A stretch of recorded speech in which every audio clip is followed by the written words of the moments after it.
look deeper on you. They say, hey, a little girl born in Fort Campbell, Kentucky. Mom was a military person. Mom got married after, I don't know, what, 2 years of having you. You had a new dad and you moved around a lot and you had like a stable environment. Even though you moved a lot, you still had like a wealth of more than what black people had. How do you see yourself when you say like I've never seen myself like other people? What did you see yourself as? Because generally you always knew you were black because you were always darker than your mother and your father in the house. Um, it's not that I didn't know I was black. I always knew I was black. I just didn't want to be connected to that community. And it was a very stable environment, but I felt that I knew I would never be one of those white kids that I would see at school.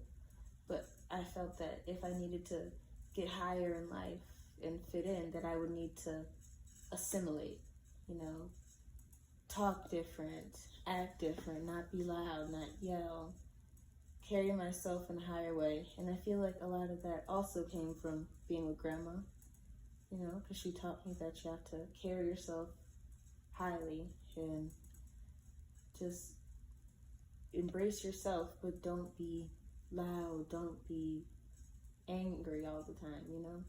And that's what I started to associate with the black community, because grandma would teach me this stuff, and then I would go over to our family's house, and then I'd see all this stuff being done, and I'd be like, this is what she doesn't want me to be, and this is what I don't want for myself, because I saw where they stayed, I saw where they lived, and I was like, and I connected the two.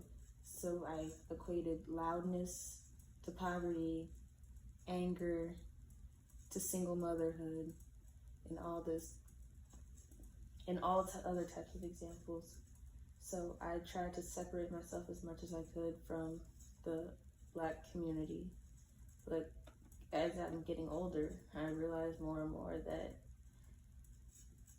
even though I really, really hate a lot of the stuff that goes on in this community, I know I'm black and I have to stand up for myself, and I don't want to be in a world where I can get passed up on a job just because of my name. And Do you think your name sounds black? Personally, I didn't until I went to one of my friend's sleepovers, and her mom had told her, because she told her mom my name, and the first thing her mom said was, "Oh, she's black, right?"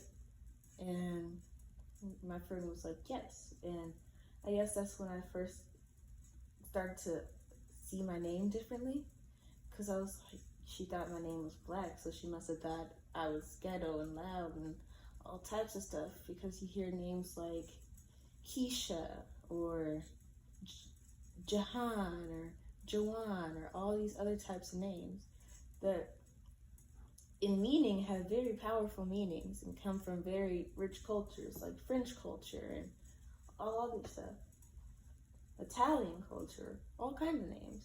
But in America, it's like these names are given to the lowest of the low.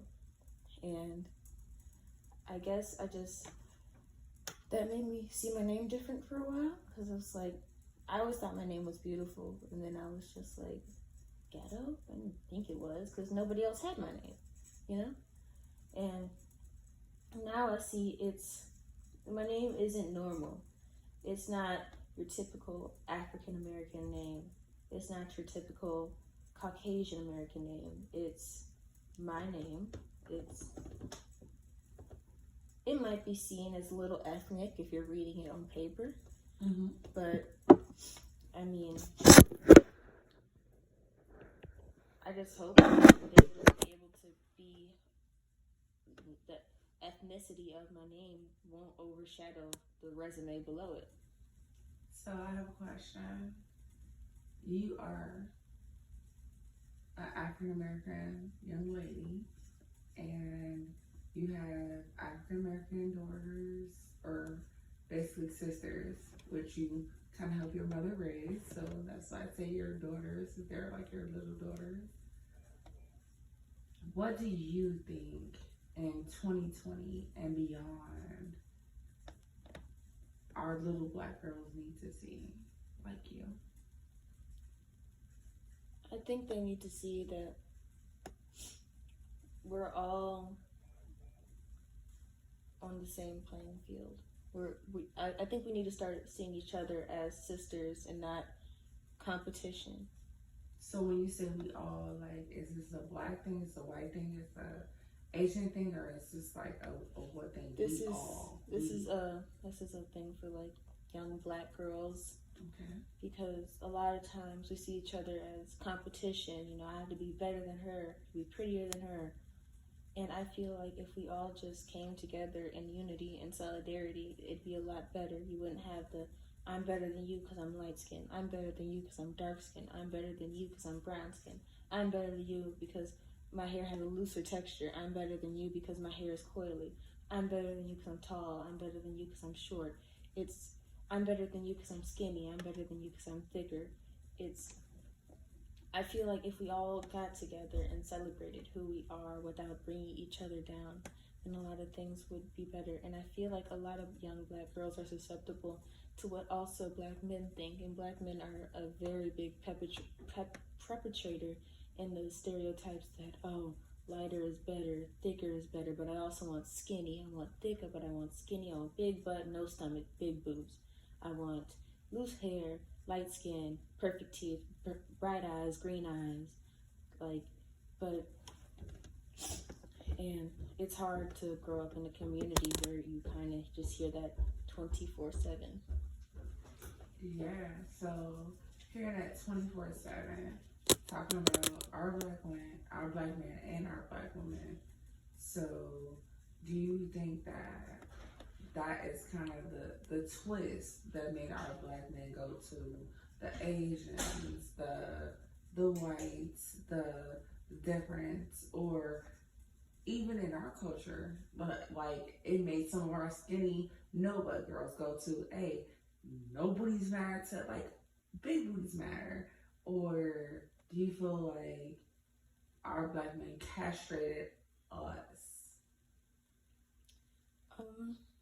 I feel like it's not a problem per se, but the trend of black men going more traditionally outside of their race and inside, which is, it's not new for the African American community, but you're on the outside looking in. Absolutely. You would think that's like, wow, why would somebody do that? Asian men marry Asian women. White men marry white women. Hispanic men marry Hispanic women. Why would they do that? And it can be very confusing if you haven't been accustomed to it. It can be confusing if you were raised in it. Yes. But I feel part of the reason that this all happened and this whole thing started to start is because of the pride. Okay. So, slaves, they were all like, it goes back to slavery. Yes. Most things in America do. To me, like, this is just from what I've noticed. I feel that when black men, when they were working in the fields or in the house, or in the workshops, they saw white men, powerful, happy, with all these side pieces that were usually their slaves, and usually they would spend more time with their slaves than with their wives. Yes. But when you saw them out in public, they'd be holding this snowflake angel queen on their arm. What we call the trophy wife. Yes. And I feel like that kind of, even after slavery ended, that's kind of what black men aspired for. They just wanted, I want this because this is what I have seen, that this is the highest it can get for me. And that's why you see when a lot of black men get successful, they end up dumping their black girlfriends and they go for white Instagram models, or even if they look 10 times worse, it's a status. It's a symbol of status and power. And usually they cheat on these women a lot, and they cheat on them with black women and ethnic women. But what about the black men that cheat on black women? Why would they cheat on their women? Well, cheating outside the race or just cheating in general? In general. So I'll say like a black man, a black, strong, powerful man with money, with status. Why would he cheat on a black woman with money and with status? That one, I would have to say also pride and temptation, because maybe, like, I feel like black men, they don't see, a lot of the time, they don't see black women as being their equals. Yeah, exactly. Like, hoteps. Have you heard of hoteps? No, I haven't heard of it. Okay, a hotep is basically like this person who's like they basically believe that Africa is the best or whatever, and like all this weird diet stuff, and they're about purity. Yes. But they're very toxic people. Why? They claim the black woman is their god. Mm-hmm. But then they also tell the black woman what to ingest. They tell her what she should and shouldn't be doing. They say that she shouldn't bleed once a month. And they make all this stuff up. Mm-hmm. And then when a black woman defies that or has her own self, all of a sudden she's trash, she's nothing, you know. And it's very misogynistic. And it's hidden misogyny, because they say the black woman is their god. But how that relates back to the topic that we were at is, I feel like black men, when they get their power tested in a way, mm-hmm. they feel like the way to, maybe push back is to, well, I don't like that she's strong, so I'm gonna go show her that I'm strong too. And it usually is very hurtful. Sometimes to both parties, but usually towards the woman, and I feel like it's a weakening mechanism to try to make the person submissive in a way. So. Yeah, so where do you see the black race, I don't know, in the next 2 years? Not too far, just the next 2 years. The next 2 years, with all the stuff that's been going on for the last 2 months, with the whole George Floyd situation and police brutality and systemic racism being brought to the attention of more and more people, especially white people, because I feel like this movement isn't going anywhere if we can't get white people on our side, because white people rule America, and that's how it's been. In the next 2 years, I feel like, I know this is grim, but I feel like right now they're giving us just enough to try to shut us up, you know? Yes. Let me throw this law at you. Oh, we'll pass this law. Oh, we'll take down the statues. Oh, whatever. Here, giving us crumbs and crumbs of hope to believe in. But I feel like it's gonna go right back to the way it was, and it's gonna be a whole nother protest cycle, and it's gonna be more protesting, more yelling, more demanding justice for young black boys and girls everywhere. And I feel like not to be a Malcolm X and let's get it and get it and get it, and not be a Martin Luther King to just pieces the way.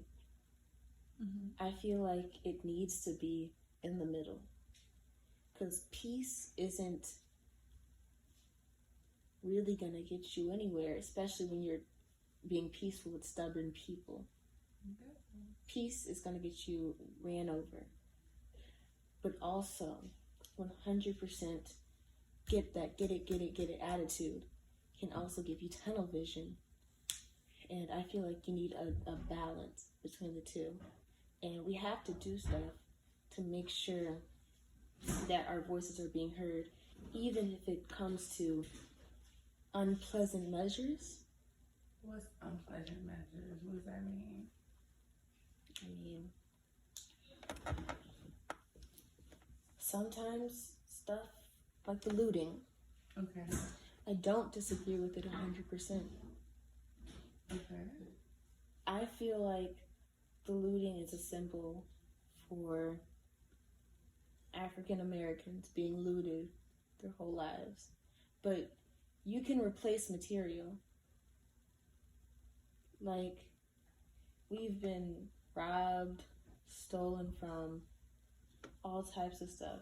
And as soon as we go back and start taking what we deserve as a people, we're thugs. And when the looting starts, the shooting starts. And that's when it brings the attention. Right?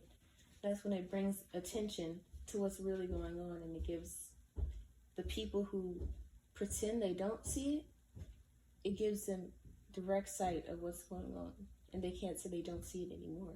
And I feel like there's some people you're just not going to change, but being firm and meaning what you stand for and standing for what you mean is how to get it done. Not just peaceful protest. Stuff needs to be destroyed. Stuff needs to be done for these people to hear us. And I'm not saying go out and kill a bunch of cops, but I'm also not saying just stand there while I'm not saying just stand there while injustice is being done unto our people and not do anything. It's more of a, it's like a lot, this social media era. I posted the Black Square. I participated in Blackout Tuesday. I posted my profile pictures, Black Lives Matter, so I did what I had to do. That's not enough. And that's what a lot of people are doing. They're posting the hashtag Black Lives Matter, but they don't mean it. What have you done to prove that you're for Black Lives Matter? What are you sitting here doing? You're scrolling through your Instagram feed and you may have liked the picture. You don't even have to protest to be involved. You can sign petitions. You can donate to these Black causes. That money that you're gonna buy a coffee with this morning, it can be going to people who need it, the bail fund. And then you could call what people really need to do is start calling their governors and calling the people at the top, because that's what's really going to work. If their phones are ringing off the hook all the time about the same thing, they're going to change it. And that has been proven to work. And I feel like just sitting here and saying, Black Lives Matter, Black people deserve equal rights too, that's not going to do anything. We need a solid backbone to prove that us as a community can stand up and get what we've deserved for centuries. So you're saying action. Action. Right. So Martin Luther King, he strove for action. Malcolm X wanted action. You want action. I want action. So what is the action that we desperately need? I heard you say, like, it's more than words, it's an action. But what action do you think that the government, the delegates, the senators, what do they need to hear in order for us to get that action? Your polls are dropping. That's all they need to hear. People aren't going to vote for you. As soon as you say that, because politicians are driven by power, money hunger, all types of stuff. Some politicians are driven to do the right thing just because it's in their heart, but a lot of them aren't.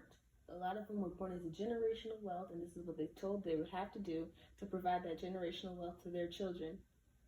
And if you start telling them, hey, we're not going to vote for you, what are you going to do after this? Because you're not going to be in power anymore. They will change. Do you think we need to hear that from maybe people with more money, or do they need to hear from maybe like the lower class, the middle class, the medium class? Like, where do they need to hear our voice to be heard for them to make action? I feel like what would do the most impact was high class and upper middle class, because that's where they get a lot of their sponsorships from. Those are the people who push their commercials. Those are the people who pay for them to run. Their campaign managers, all types of stuff. And it's like those are the people who'll be promoting them in their businesses. Yes. And the lower and middle class people still have to participate in this. But like I said, calling them and saying stuff and blowing up their phones. But the upper middle class and the high class have the direct line to these people because they have the funding and they can pull the funding at any time if they all agree collectively. So, Niviana, Irish Candy, I appreciate your time. Talking to a Gen Z, and I'm a millennial, I learned a lot from you. But what I want you to do, like your last 1 minute, to tell the people, what do you see your future moving on, being as old as I am, as 36, in the future? Who do you see as a president? Not a color, maybe not a spiritual advisor, whatever, but what do you see your country, really? When I'm 36, I see my country as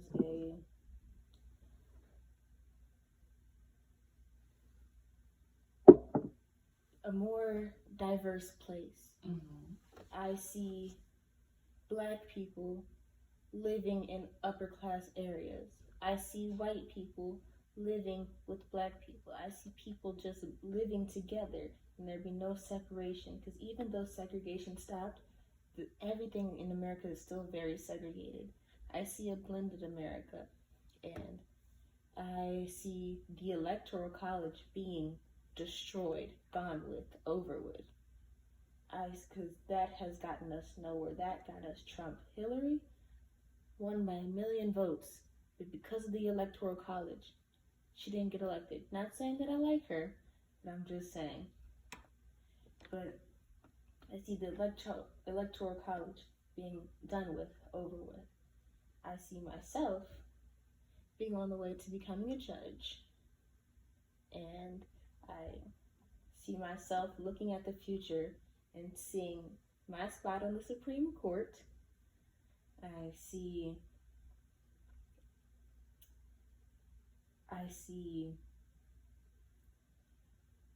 Black-owned big business. I see Black-owned food companies, fast food. I see Black-owned car brands. I see all this stuff that's just not Asian and white. I see Black doctors in every hospital. I see Black females working their way to the top. I see all different types of people just accepting each other for who they are and getting along. I see there being no discrimination based on hair type or natural hair. I see just a brighter place for everybody to raise their kids in. Thank you for your time.